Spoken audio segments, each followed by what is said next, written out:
मौसी मौसी, एक मिनट मौसी। मौसी थैंक यू सो मच, आज आपने आई और बाबा को अलग होने से रोक लिया। अरे नहीं बेटा, थैंक्स तो मुझे तुम्हें कहना चाहिए। अच्छा हुआ कोर्ट शुरू होने से पहले तुमने मुझे आकर सब सही सही बता दिया। पूर्वी, मैंने मानव और अर्चना का प्यार बहुत करीब से देखा है। वो दोनों एक दूसरे के लिए ही बने हैं। कोई भी वजह उन दोनों को अलग नहीं कर सकती। और जैसे तुमने कहा, बहुत सही कहा, जज का काम ही होता है टूटे हुए रिश्ते को बनाए रखने की कोशिश करना। मौसी आपने अपना फर्ज बहुत अच्छी तरह से निभाया। अब मैं भी अपना बेटी होने का फर्ज निभा रही हूँ। मैं उन्हें कभी अलग नहीं होने दूंगी।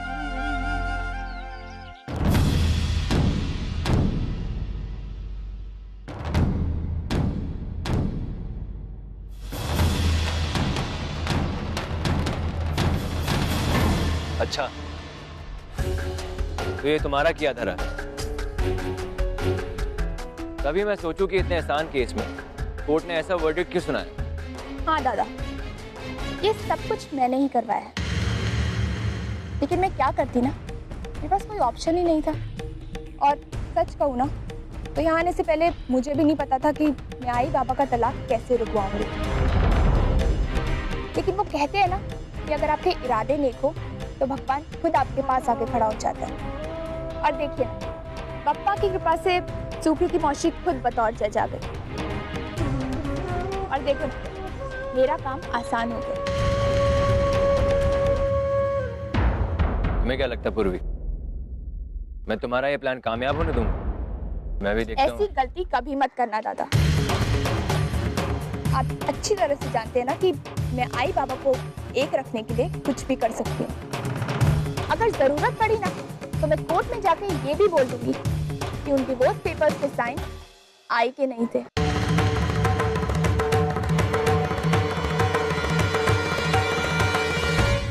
हाँ, मैं ये बात जानती हूँ। और फिर इन्वेस्टिगेशन होगा और फॉर्ज सिग्नेचर्स करने की सजा तो आप अच्छी तरह से जानते होंगे ना दादा।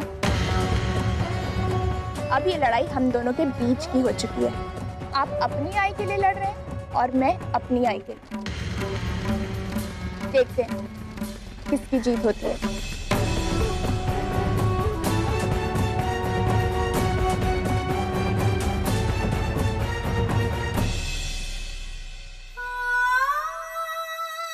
मुझे ऐसा कोई भी फैसला मंजूर नहीं है जो मुझे इस औरत के साथ रहने के लिए मजबूर करता है। मैं नहीं मानता ऐसा फैसला, नहीं मानता। जो कुछ भी हुआ है, उसमें गलती मेरी। मानव, आपकी गलती नहीं है। आपकी तकलीफ, ये कड़वाहट, इन सबकी जिम्मेदार सिर्फ मैं हूं। सिर्फ मैं। हाँ, आप ही जिम्मेदार हैं। और ये सब आपने जानबूझकर किया। पहले तो ये केस लड़ने के लिए अब उस जज को लेके आए जो आपकी दोस्त है, और फिर उसके साथ आपने प्लान बनाया ताकि एक तरफ आपका बाबा के साथ डिवोर्स ना हो और दूसरी तरफ आप मुझे ये दिखा सकें कि आपने मेरे लिए बाबा की कुर्बानी दी। एक सेकंड सच्चू, जहां तक डिवोर्स की बात है, मैं सच कह रही हूँ। यहाँ आने से पहले मुझे नहीं पता था कि सुकृति इस केस की जज है। और जहां तक डिवोर्स न देने का सवाल है, अगर वाकई में ऐसा होता ना, तो मैं इस कोर्ट तक भी नहीं आई। यकीन मानो मेरी बात का, मैं मानव को डिवोर्स देने वाली। शायद तुम्हें अंदाजा नहीं कि सच्चू तुम्हारी खुशियां मेरे लिए क्या मायने रखती है। तुम यही चाहते हो कि तुम श्रावणी को मानव की जिंदगी में वापस ले आओ, तो ले आओ। मैं कहीं तुम्हारे रास्ते में नहीं हूँ सच। मानव मुझसे नफरत करने लग गए और मेरी बच्चियां, मैं उनसे कुछ उम्मीद भी नहीं करती हूँ अपने बन। लेकिन एक बात सच है सच, मेरे लिए तुम्हारी खुशियां बहुत मायने रखती है, बहुत ज्यादा। जैसा तुम चाहते हो बिल्कुल वैसे ही होगा। मैं मानव को डिवोर्स दूंगी।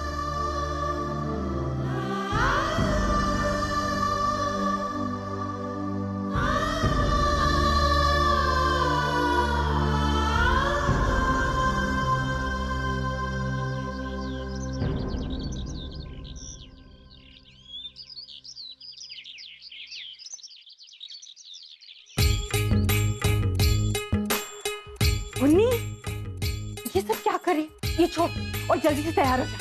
क्यों है, कहाँ जाना है? अरे प्रशांत का फोन आया था पागल, मुझे ना कहीं घुमाने ले जाना चाहता है, अपनी होने वाली बीवी के साथ घूमना चाहता है वो। और पता है तेरे बाबा ने भी परमिशन दे दी है। हाँ, लेकिन मुझे आज शिखा के वहाँ जाना है ना। क्या शिखा? क्या क्यों? अरे बेटा तेरे लिए शिखा ज्यादा जरूरी है प्रशांत, तेरे लिए प्रशांत ज्यादा जरूरी है। और तू ना ये सब छोड़िए, मैं कर लूंगी, तू जल्दी से तैयार हो जा। बाबा आपका डिस्टर्ब होना मैं समझता हूँ, लेकिन कोर्ट ये सारी बातें नहीं समझता। उसे आपकी फीलिंग से कोई लेना देना नहीं है। आज जो भी कुछ कोर्ट में हुआ, it's a direct contempt of court. वो तो मैं किसी तरह उनको समझा के आया हूँ कल की हियरिंग के लिए, वरना पता नहीं क्या होता। तो क्या करता मैं? कोर्ट की हाँ में हाँ भर देता। सचिन, कोर्ट का फैसला मानना मेरे लिए मुमकिन नहीं है, ये बात तो तुम भी अच्छी तरह से जानते हो। पिछले 18 सालों से मैं कनाडा में रह रहा हूँ, मेरा घर, मेरा बिजनेस, सब कुछ वहां है, और अचानक सब कुछ छोड़कर 6 महीने में यहां आकर रहूं, और वो भी उस औरत के साथ जिसका ना ही मुझसे और मेरे बच्चों से कोई मतलब है। Not possible. नहीं पूर्वी, ये मुझसे नहीं होगा, प्लीज। लेकिन आई पूर्वी प्लीज, मैं बहुत मुश्किल से मानव को तलाक देने के लिए तैयार हुई हूँ, हिम्मत जुटा पाई। अपने बच्चों की खातिर मैंने मानव से रिश्ता तोड़ दिया, अब फिर से उसी घर में जाके ये मुझसे नहीं होगा, मैं नहीं कर सकती ये सब कुछ, ये नहीं होगा। मुझे तो ये समझ में नहीं आ रहा है कि एक दूसरे से हमेशा के लिए अलग होना ही है, तो फिर ये साथ में रहने की शर्त क्यों? साथ रहने का तो सवाल ही नहीं उठता। मैं एक दिन भी अर्चना के साथ एक छत के नीचे नहीं रह सकता। अगर फिर इस बार ऐसा हुआ, मैं मानव को अपने आप से अलग नहीं कर पाऊंगी इस बार, और शायद डिवोर्स भी ना दे पाऊं। इतने साल से जो प्यार मैंने अंदर छुपाए रखा था, अगर हम साथ रहेंगे तो वो मानव को दिख जाएगा, और फिर सच्चू उसके साथ भी तो गलत होगा। जो तो क्यों इतना नेगेटिवली सोच रही है? तू ही तो कहती है ना कि दुनिया में कोई भी चीज बेवजह नहीं होती, और फिर हो सकता है कि जो कुछ भी हो उसमें पप्पा की कोई मर्जी हो, तो सब कुछ पप्पा पे छोड़ दे। आई बाबा प्लीज शांत हो जाइए। मैंने सेकंड हियरिंग के लिए कोर्ट में अपील की है। Let's hope for the best.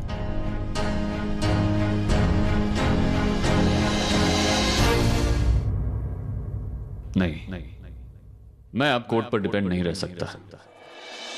कल की कोर्ट हियरिंग से पहले मुझे अर्चना से मिलना होगा, उसे इस बात के लिए कन्विंस करना होगा कि वो किसी भी हाल में एक साथ रहने के लिए राजी ना हो। हम दोनों जितनी जल्दी एक दूसरे से अलग होते हैं, हम दोनों के लिए उतना ही अच्छा है।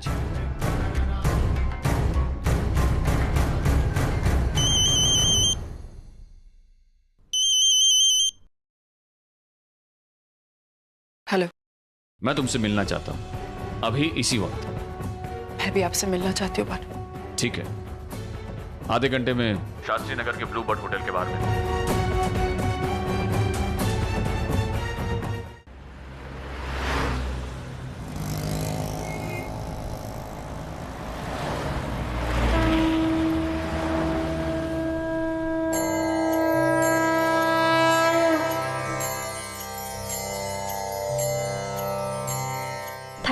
थैंक यू पापा, आपने आई बाबा का डिवोर्स रोक दिया। अब मुझे इतना वक्त मिलेगा कि मैं उन दोनों को फिर से मिलाने की कोशिश कर सकूं। और हाँ, इस कोशिश में आप तो मेरा साथ दोगे ना? पापा, आज तक जब जब मेरी जिंदगी में प्रॉब्लम्स आई है, तब तब आपने मेरा साथ दिया है। इस बार भी आप मेरी मदद करेंगे ना?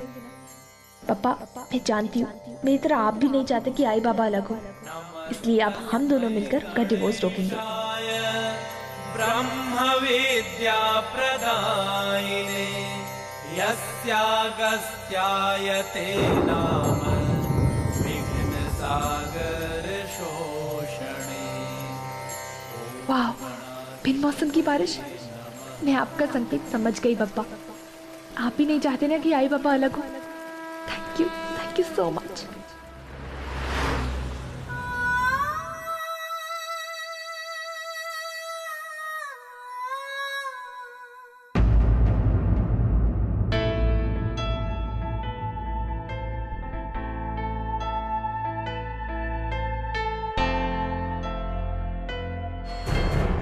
अरे यार पुन्नी, कहाँ फंस गई तू? वाकई में बेवकूफ थी मैं, तो आई बाबा की बात मानकर यहाँ चली आई। और ये प्रशांत भी अजीब ही है, खुद मिलने बुलाता है और खुद ही बेटा।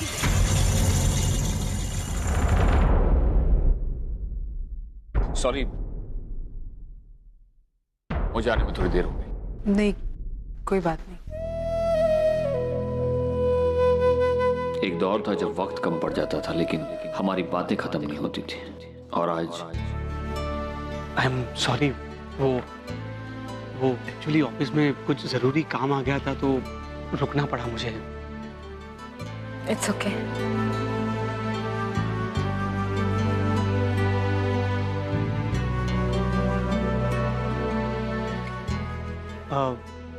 ये क्या है? अब चिली मशरूम। पुन्नी, एक्चुअली एक बुरा मत मानना पर मशरूम्स मुझे पसंद नहीं है। हाँ, सो सॉरी, मुझे पता नहीं था, वरना वो वेटर बार बार आके पूछ रहा था। वैसे मुझे चिली मशरूम पर्सनली बहुत पसंद है। मैम, आपका ऑर्डर।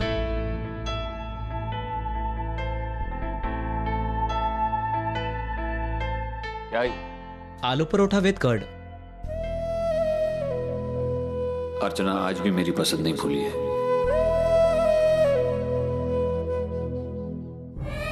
बेटा प्लीज ये डिश वापस ले जाओ। मानव, लेकिन मुझे आलू पराठा पसंद नहीं। हालात ने मानव को भी बदल दिया है और उसकी पसंद को भी। लोगों की तो प्रायोरिटीज बदल जाती है, मैंने तो सिर्फ अपनी पसंद बदली। अच्छा अर्चना, अब मुद्दे की बात करते हैं। अर्चना, मैं चाहता हूं कि हम दोनों साथ मिलकर जज के पास जाएं और मुझसे कहें कि 6 महीनों तक साथ में रहना हमारे लिए संभव नहीं है, इसीलिए बिना ऐसी किसी शर्त के हमारा डिवोर्स मंजूर करें। अर्चना, अगर हम अपनी बात पर अड़े रहे तो जज को मजबूरन हमारी बात माननी पड़ेगी। जैसा आप चाहते वैसे ही होगा मान। और वैसे भी मैं भी 6 महीने तक आपके साथ नहीं रह सकती। 18 साल कम नहीं होते वाले, वक्त बीत चुका। मेरा भी आपके साथ एक छत के नीचे रहना मुश्किल है। सही कहा तुम। मुझे भी तुम्हारी डिवोर्स की इच्छा जल्द से जल्द पूरी करनी है।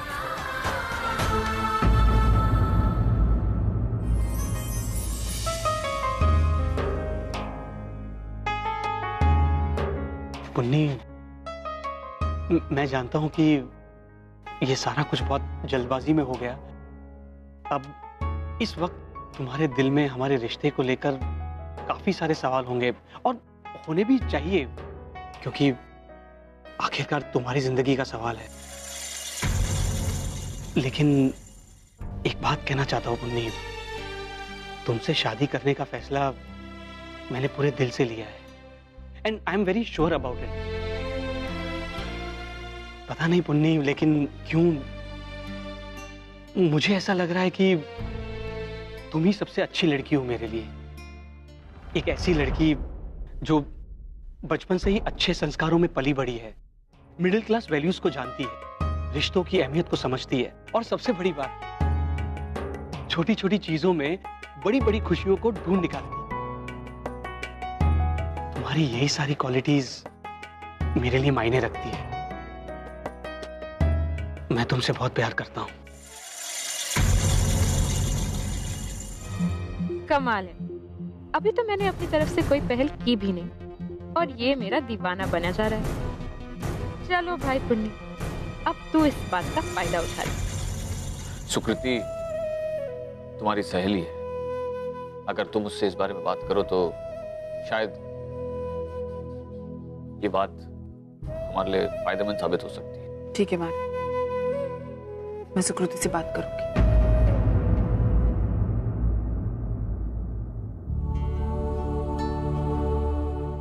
पूर्वी, ये क्या, तुम तो पूरी तरह भीग चुकी हो। नो, वो आजकल बिन मौसम की बारिश बहुत हो रही है ना, और तो ना मौसम भी इंसानों की तरह रंग बदलने लगा है। खैर ये सब छोड़ो, तो मुझे ये बताओ कि खड़ूस का मूड कैसा है? ज्यादा गुस्सा तो नहीं हो रहा है ना वो? हाँ, गुस्सा तो है। अब तक कई बार पूछ चुके हैं तुम्हारे बारे में।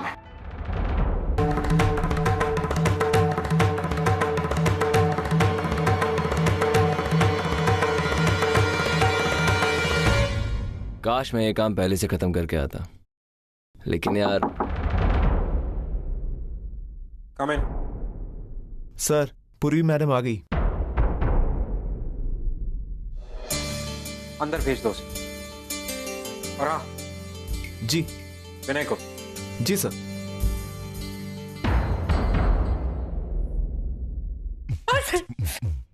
तेज, तुम्हारी रिपोर्ट्स आई, मलेरिया निकला है तुम्हें, और खाओ रास्ते का खाना जाकर। आंटी, रास्ते का खाना तो पूरी इंडिया के लोग खाते हैं, सब लोग थोड़े ना बीमार पड़ते हैं। और वैसे भी मैं बीमार मर नहीं हुआ, आई एम परफेक्टली फाइन। बस थोड़ा सा बुखार है, थोड़ा कोल्ड और पेट में दर्द है। बिल्कुल नॉर्मल। नॉर्मल? जरा अपनी शक्ल देखो आईने में जाकर, कैसी हो गई हो तुम? हालत सुन, आज से तू ये उबला हुआ पानी पिएगी, और एक बात अच्छी तरह से समझ ले, तू कनाडा से आई है, यहाँ का मसालेदार खाना तुझे हजम नहीं होता और तबीयत खराब हो जाती है। आज से रास्ते का खाना एकदम बंद और घर का खाना शुरू, दाल और खिचड़ी बस। अपने घर वालों को फोन करके बता दे कि। अरे नहीं आजी, मेरे परिवार वालों को मत बताइएगा। अगर उन्हें पता चला मलेरिया है तो वो लोग कांप उठेंगे, और हो सकता है मुझे वापस कनाडा भी बुला लें। राजी और बाबा से डांट पड़ेगी सो अलग। मैं यहाँ कुछ दिन रहूंगी ना, रेस्ट करूंगी, मैं ठीक हो जाऊंगी, उसके बाद वापस कनाडा चली जाऊंगी। आप लोग प्लीज तब तक किसी को कुछ मत बताइएगा। ठीक है, हम किसी को कुछ नहीं बताएं, लेकिन एक शर्त पर, जब तक तुम ठीक नहीं होती हो तब तक तुम हमारे साथ रहोगी, ठीक है? अरे आंटी, आपको कोई मना कर सकता है क्या? मैं तो बिल्कुल नहीं। इनफैक्ट मैं तो अपना सामान लेके आई हूँ। वो क्या है ना, मैं फॉर्मेलिटी वगैरह करने में बिल्कुल टाइम वेस्ट नहीं करती हूँ। आप लोगों ने मुझे अपना मान ही लिया है तो आप लोगों का मेरे पे हक जताना बनता है ना। हाँ, आज से तुम पूर्वी के साथ रहोगी, ठीक है? पूर्वी कौन? मेरी बेटी।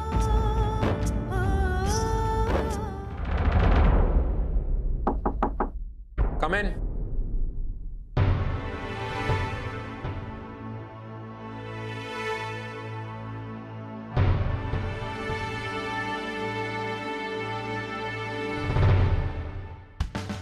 मिस पूर्वी देशमुख। मिस्टर विनय ने जुनेजा हाउस का जो फॉलो अप किया, आई थिंक उनके हिसाब से हमें एक प्रोस्पेक्टिव मीटिंग सेट करनी चाहिए जुनेजा हाउस के साथ। एंड आई थिंक हमारी फाइनल प्रेजेंटेशन हम उन्हें उसी मीटिंग में देंगे। तो आई वांट कि मिस्टर विनय की प्रेजेंटेशन में आप उनकी मदद करें, राइट? वेल, ये प्रेजेंटेशन मुझे अगले 2 घंटे में चाहिए। क्लियर? लेकिन सर लेकिन व्हाट मिस पूरी? कोई प्रॉब्लम? नो सर, 2 घंटे में आपको प्रेजेंटेशन मिल जाएगा। गुड। मैंने आपको जाने के लिए नहीं कहा। वेट, पूरी बात सुनकर जाइए मिस पूर्वी। ये हमारे प्रोस्पेक्टिव क्लाइंट्स की फाइल है। इस फाइल में उनकी सारी डीलिंग्स, उनके साथ कैसे नेगोशिएट करना है, सब कुछ, और उन्हें क्या प्राइस हमें कोट करना है, ये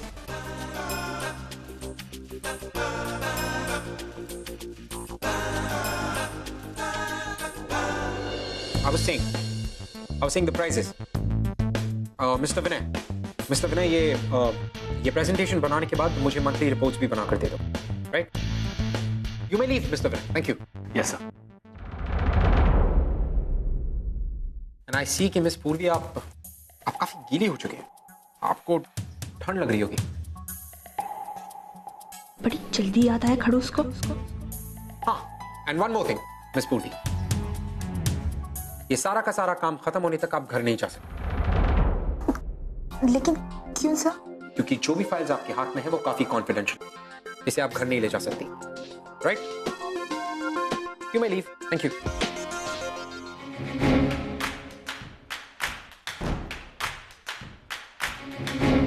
आपको गर्मी लग रही होगी ना सर?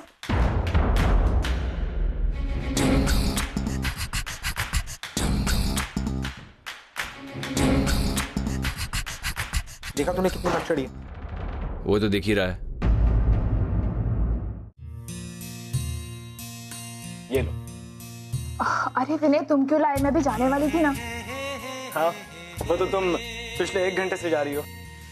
पूर्वी, तुम्हें ना अपनी सेहत से ज्यादा अपने काम की फिक्र है।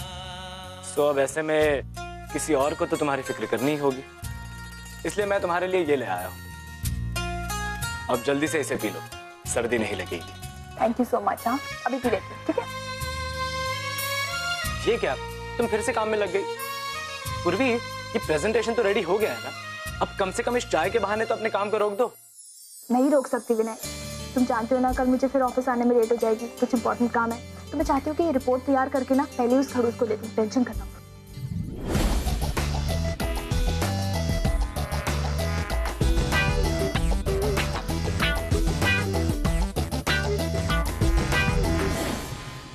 अरे सर, आपने तो कॉफी पी नहीं, ये ठंडी हो गई। मैं आपके लिए दूसरी लेके आऊँ? That's okay.